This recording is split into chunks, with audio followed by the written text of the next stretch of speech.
ఎవరైనా సరే ఆరోగ్యంగా ఉండాలంటే శుభ్రత పాటించాలి. మరి శుభ్రత కావాలంటే ఎలిం ప్రొడక్ట్స్ వాడాలి. నమస్కారం, వెల్కమ్ టు ఐ డ్రీమ్. ధర్మ మార్గం విత్ విజిత కార్యక్రమానికి స్వాగతం. ప్రస్తుతం మనతో పాటు ఉన్నారు వేద పండితులు పవన్ కుమార్ శర్మ గారు. ఇప్పుడు గురువు గారితో మాట్లాడి మరిన్ని విషయాలు తెలుసుకుందాం. నమస్కారం అండి. శ్రీమాత్రే నమః. శ్రావణ మాసం రాబోతోంది. శ్రావణ మాసం అనగానే ఈ మాసం అంతా కూడా పండగ వాతావరణమే. ఎలా అయితే మనకు ఆషాఢ మాసంలో గ్రామ దేవతల ఆరాధన ఎంత విశేషంగా జరుగుతుందో సేమ్ అలాగే శ్రావణ మాసం అంతా కూడా లక్ష్మీ అమ్మవారి ఆరాధనతో పాటు మిగతా విశేషమైన ఆచారాలు వ్యవహారాలన్నీ కూడా పాటిస్తూ ఉంటాం. ఏంటి శ్రావణ మాసం విశిష్టత ఏంటి? ఈ మాసంలో ఎటువంటి మంచి మంచి కార్యక్రమాలు ఉన్నాయో వాటి గురించి వివరించండి. తప్పకుండా. నమస్తేస్తు మహామాయే శ్రీపీఠే సురపూజితే శంఖచక్రగదాహస్తే మహాలక్ష్మీ నమోస్తుతే. లక్ష్మీ అమ్మవారి యొక్క పరిపూర్ణమైనటువంటి మాసం శ్రావణ మాసం. అవునండి. అత్యంత శుభప్రదమైనటువంటి మాసానికి శ్రావణ మాసం అని పేరు. అందులో శ్రవణ నక్షత్రంతో ఉన్నటువంటి పౌర్ణమి కూడి ఉండడం వల్ల దానికి శ్రావణం అనే పేరు వచ్చింది అని చెప్తూ ఉంటారు. శ్రావణ మాసంలో మనకు వచ్చేసరికి దక్షిణాయనంలో వచ్చేటటువంటి మొట్టమొదటి విశిష్టమైనటువంటి మాసం కింద చెప్పుకోవచ్చు. అంటే ఇంకా అనేక విశేష మాసాలు ఉన్నాయి, అందులో మొట్టమొదటిది అని చెప్పుకోవచ్చు. ఎందువల్ల ఆషాఢ మాసంలో మనకి దక్షిణాయనం మొదలవుతుంది. ఆషాఢ మాసంలో దక్షిణాయనం దగ్గర నుంచి మనం చూస్తే అమావాస్య వెళ్ళాక వచ్చే మొట్టమొదటి ఆధ్యాత్మిక మాసం మనకి శ్రావణ మాసం. ఏ రోజు నుంచి అండి ఇది? ఈ సంవత్సరానికి సంబంధించి 25వ తారీఖు ప్రారంభమవుతున్నది. 25వ తారీఖు నుంచి ఈ శ్రావణ మాసాన్ని అత్యంత వైభవంగా జరుపుకోవచ్చు. శ్రావణ మాసం అనగానే మనకు కనపడేది ముందు మంగళగౌరి వ్రతాలు, అలాగే శుక్రవారాలు వరలక్ష్మి వ్రతాలు, శనివారం వెంకటేశ్వర స్వామి దీపారాధనలు. ఎందుకంటే శ్రావణ మాసంలో వచ్చే శనివారానికి అత్యంత ప్రాముఖ్యత ఉంది. అట్లాగే మనకి రాఖీ పండుగ ఇందులోనే వస్తున్నది. మనం చాలా భక్తిగా ఆచరించే వరలక్ష్మి వ్రతం ఇందులో వస్తున్నది. శ్రావణ శుద్ధ ఏకాదశి మనకి వెంకటేశ్వర స్వామి వారికి చాలా పవిత్రమైన ఉత్సవాలు చేస్తారు, అది ఈ మాసంలోనే ఉన్నది. గరుడ పంచమి అని మనకి సంతానానికి సంబంధించినటువంటి దోషములను తీయగలిగేటటువంటి నాగుల పంచమి ఈ మాసంలోనే ఉన్నది. ఇలా మనకి మొత్తం విశేషాలతో కూడుకున్నటువంటిది శ్రావణ మాసం. విశేషంగా సోమవారాలు మన పక్కన శ్రావణ మాసాలకి అంటే శివారాధనకి ఎక్కువ ప్రాధాన్యతను చెప్పలేదు, కానీ నార్త్ అంటే ఉత్తరాదిలో మనకి చాలా విశేషంగా భావిస్తారు శివారాధనకి ఈ శ్రావణ మాసాన్ని. కార్తీక మాసం. తెలుగు వారికి కార్తీక మాసం ఎటువంటిదో ఉత్తరాది వారికి శ్రావణ మాసం అటువంటిది. శివారాధనకి అత్యంత ప్రాముఖ్యత కలిగింది. అందుకని చాలా మంది శ్రావణ మాసం ఆ సోమవారాలు విశేషంగా మనం ప్రదోష కాలంలో అభిషేకం చేయడం కూడా కనపడుతుంటుంది. మన శృంగేరి జగద్గురువులు కూడా శ్రావణ సోమవారాలు ప్రదోషంలో విశేష అభిషేకాలు చేస్తూ ఉంటారు. అందువల్ల ఈ మాసానికి ఎంతో ప్రాముఖ్యత ఉన్నది. అందులో విశేషించి మనకి మొట్టమొదటిది మనం చెప్పుకోవాల్సింది మంగళగౌరి వ్రతాలు. మంగళగౌరి అనగానే అమ్మవారు సమస్త సౌభాగ్యాలని అనుగ్రహించేటటువంటి దేవత. ఆవిడ ఒకానొక సందర్భంలో పరమేశ్వరుని ప్రార్థన చేసి పరమశివుడు తన యొక్క శరీరాన్ని 2 భాగాలుగా విభాగం చేసి అమ్మవారిని తన శరీరంలో సగంగా చేసుకున్నాడు. చేసుకున్నటువంటి తర్వాత ఆవిడ అడిగింది గౌరవర్ణంలో ఉంది. ఆవిడ గౌరవం అంటే పసుపు అని అర్థం. అటువంటి గౌరవర్ణంలో అమ్మవారు ఉన్నటువంటి సందర్భంలో ఈవిడ సర్వమంగళాదేవిగా అందరినీ అనుగ్రహించాలి అని ఆ స్వామి ప్రార్థన చేసినప్పుడు అప్పుడు ఆవిడ చెప్పింది, నన్ను శ్రావణ మాసంలో వచ్చే ఈ మంగళవారాల్లో ఎవరు నన్ను విశేషంగా ఆరాధన చేస్తున్నారో వాళ్ళకి తప్పకుండా అనుగ్రహం చేస్తాను అని చెప్పారు. అందుకని నూతనంగా వివాహమైనటువంటి స్త్రీలకి ఒక 5 సంవత్సరాలు మానకుండా చేయమని, మిగిలినటువంటి వాళ్ళు కూడా మంగళవారం రోజున ఈ మంగళగౌరి దేవతని ఆరాధన చేసుకుంటే చాలా విశేషమని పెద్దలు చెప్తుంటారు. అయితే ఈ మంగళగౌరి అమ్మవారిని చేసేటప్పుడు వ్రతం చేసేవాళ్ళు కొంతమంది కలశ రూపంలో చేస్తారు, కొంతమంది శిలకి అంటే గౌరీ శిల అని దొరుకుతుంది మనకు ప్రత్యేకం. గౌరీ శిల అని విగ్రహం అమ్మవారి శిలా రూపంలోనే ఉంటారు. మనకి వివాహం అయిన తర్వాత అక్కడ గౌరీ పూజ చేసుకొని ఆ గౌరీ పూజ చేసుకున్నటువంటి శిలనే ఇంట్లో తెచ్చి పెట్టుకునేటటువంటి సంప్రదాయం కూడా ఉన్నది.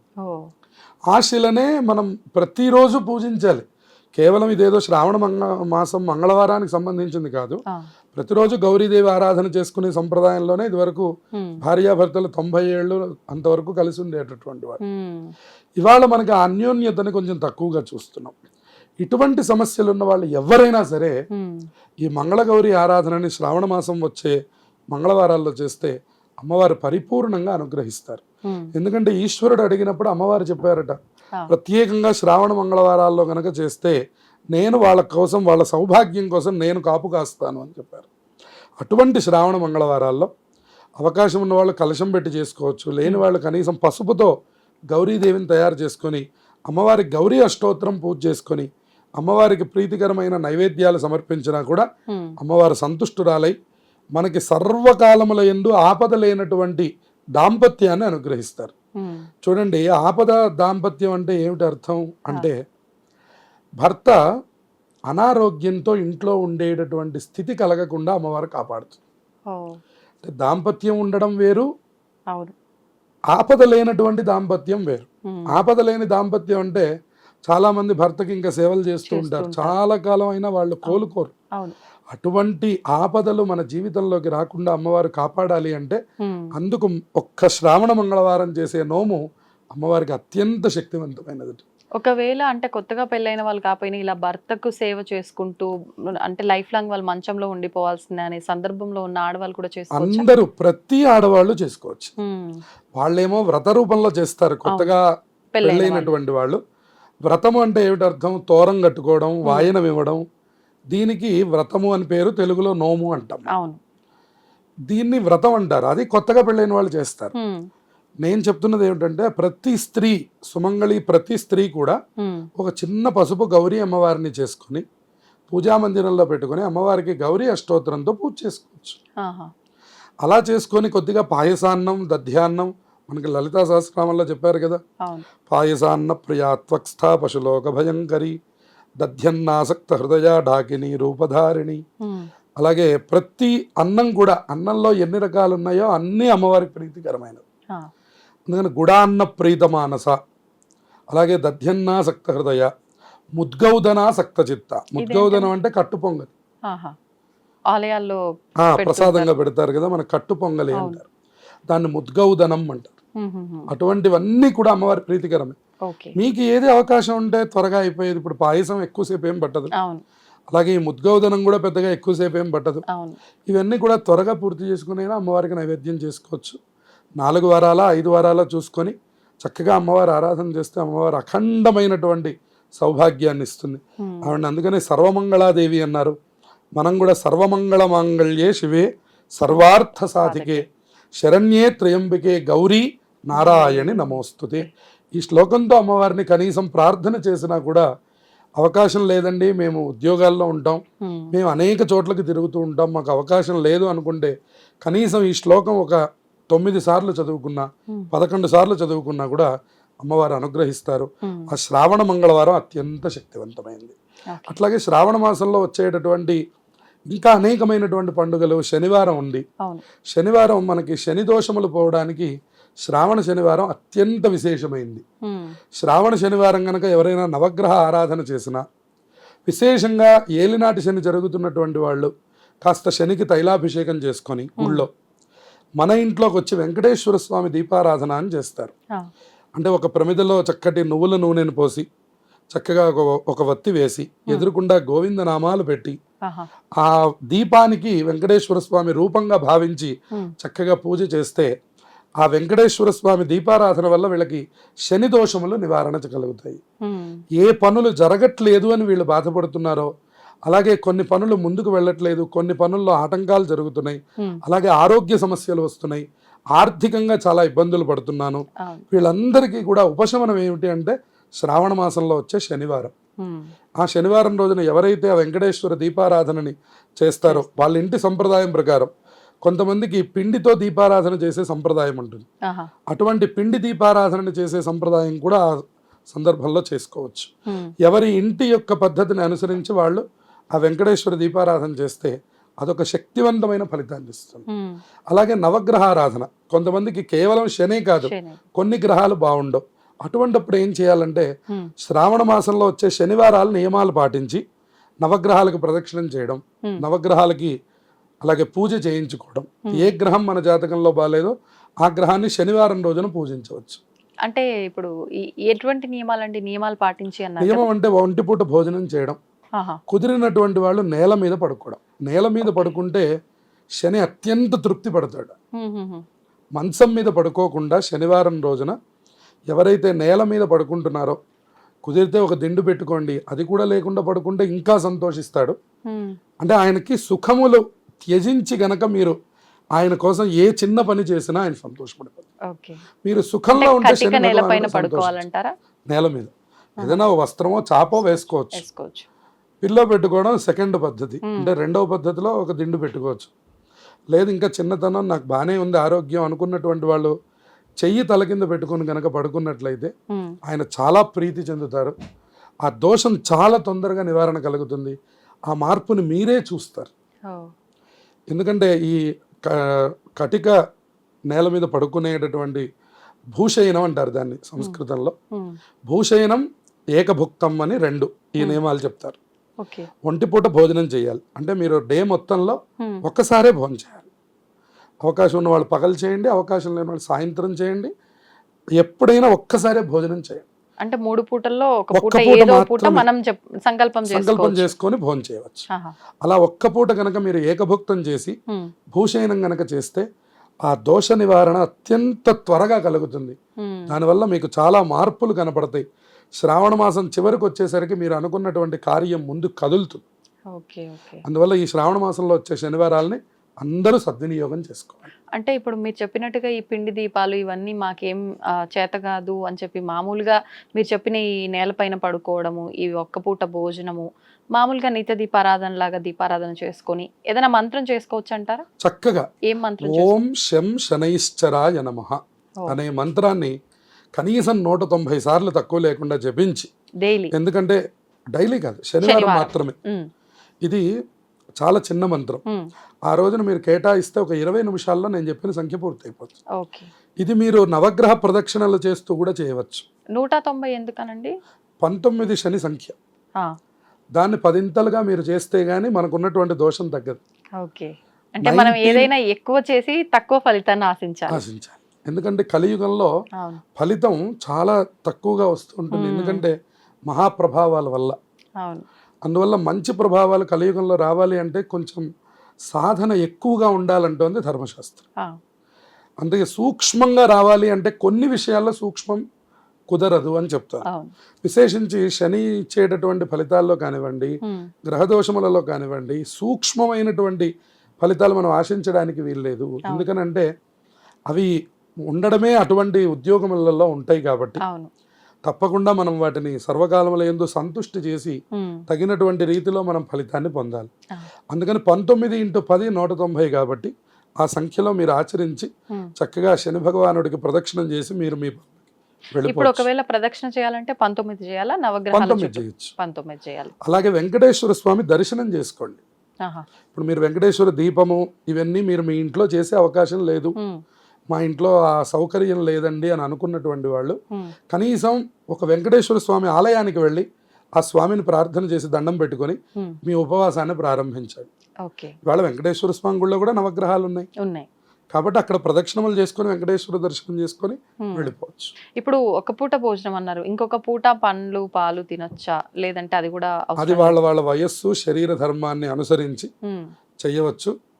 కొంచెం చిన్నతనంలో అయితే నాకు తెలిసినంత వరకు ఏకభుక్తం చేసి రాత్రికి ఏం తీసుకోకుండా పడుకోవచ్చు. తెల్లవారి ఆదివారం నియమాలు మామూలే, ఈ వారం ఆ వారం ఆదివారం పూర్తవుతుంది, కవర్ చేసేయచ్చు. అందువల్ల ఆదివారం మనకి సెలవు రోజే కాబట్టి ఈ శనివారం చేసే నియమాలకి శని చాలా త్వరగా సంతోషపడి మనకి తగినటువంటి కార్య సాధనని ఆయనే అనుగ్రహిస్తారు. ఇప్పుడు సోమవారం కూడా విశేషము, మన దగ్గర కాకపోయినా నార్త్ లో ఎక్కువ చేస్తారు.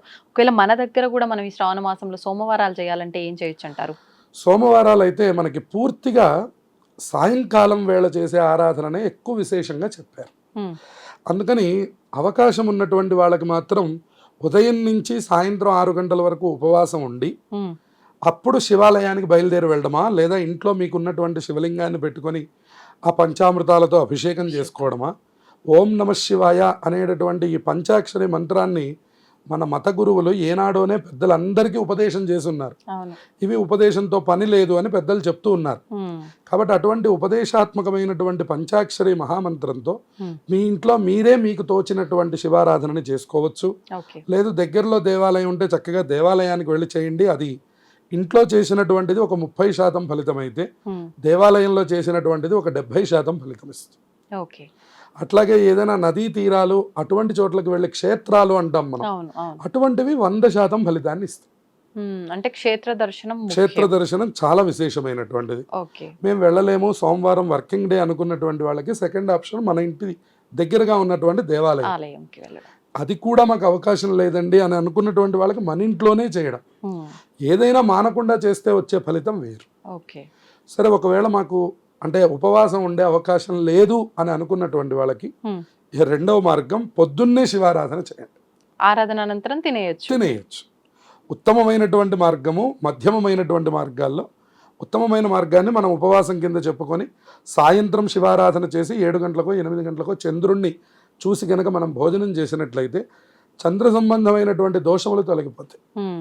ఏమిటి చంద్ర సంబంధమైన దోషములు అంటే ఉద్యోగం, అట్లాగే గృహ వాతావరణం. చూడండి, ఇంట్లో ఎప్పుడూ అశాంతిగా ఉంటుంది అనుకోండి, అది మనం ఉపవాసం చేసి చంద్రుణ్ణి చూస్తే కానీ ఆ దోషం పోదు. అందువల్ల ఉపవాసం తప్పకుండా చేయాలి. అట్లాగే ఇంటికి సంబంధించినటువంటి అప్పులు ఇట్లాంటివి ఏవైతే ఉన్నాయో వీటన్నిటికీ కూడాను చంద్రుడే కారకుడు అన్నమాట. ఆయన్ని సోమవారం ఉపవాసం ఉండి రాత్రి దర్శనం చేశాక మీరు అన్నం తింటే అది అత్యంత చంద్రుడు సంతోషపడతాడు. అంతేకాకుండా ఈశ్వరుడు సంతోషపడతాడు సోమవారాధిపతి అవ్వడం వల్ల. అందుకని శివుడు చంద్రుడు కనుక సంతోషపడితే, ఆయన చంద్రశేఖరుడు, చంద్రుడినే తల మీద పెట్టుకున్నటువంటి వాడు. కాబట్టి ఆ చంద్రశేఖరుడు కనుక సంతోషపడితే మన ఇళ్ళు ఎప్పుడు కూడా కలకళ్ళాడుతూ ఉంటుంది. అందువల్ల అది ఉత్తమమైనటువంటి మార్గం. అయ్యా నాకేమి కోరికలు లేవండి, మీరు చెప్పారు కాబట్టి శివారాధనని చేసి మీరు అన్నట్టు ఏదైనా ఆహారం తీసుకుంటానంటే మీరు చక్కగా పొద్దున్నే లేవండి. ఉభయ సంధ్యలు ఈశ్వరుడికి చాలా ప్రీతికరమైనవి. ఉదయం సంధ్యాకాలం ఎప్పుడు 6 గంటలప్పుడు సంధ్యాకాలం, 6 గంటల నుంచి 7 గంటల మధ్యలో మరి చక్కగా శివారాధనను పూర్తి చేసుకొని మీరు నిత్యకృత్యంలో మీరు ఎలా ఉంటారో అలా మీ కార్యక్రమాలు పూర్తి చేసుకోండి. అది కూడా ఏమీ తప్పు లేదు. అది నిష్కామంగా చేసేవాళ్ళకి, మాకేం కోరికలు లేవు, శివుణ్ణి ఆరాధన చేయడమే మాకు ముఖ్యం అనుకున్నటువంటి వాళ్ళకి ఆ సమయం మంచిది. లేదు నేను ఒక ప్రత్యేకమైన కోరిక మీద చేస్తున్నాను అని అనుకున్నటువంటి వాళ్ళకి ఇందాక మనం అనుకున్నట్లుగా ఉపవాసం ఉండి సాయంకాలం పూట చేయాలి. ఈశ్వరుడికి ప్రీతికరమైన పాలు, పెరుగు, నెయ్యి, తేనె, పంచదార, అలాగే గృహ సంబంధమైనటువంటి వాళ్ళు చెరుకు రసంతో అభిషేకం చేస్తే మంచిది. అట్లాగే దాంపత్యం అనుకూలంగా ఉండాలి, ఇంటి వాతావరణంలో గొడవలు తొలగిపోవాలి అని అనుకున్నటువంటి వాళ్ళు కొబ్బరి నీళ్లతో అభిషేకం చేయాలి, అప్పుడు శాంతి కలుగుతుంది. అలాగే సంపదలు అంటే ఏవైతే అప్పులు ఇత్యాది బాధలు, ఇంటికి సంబంధించినటువంటి రుణాలు, వాళ్ళు ఎక్కువ పాలతో అభిషేకం చేస్తే మంచిది.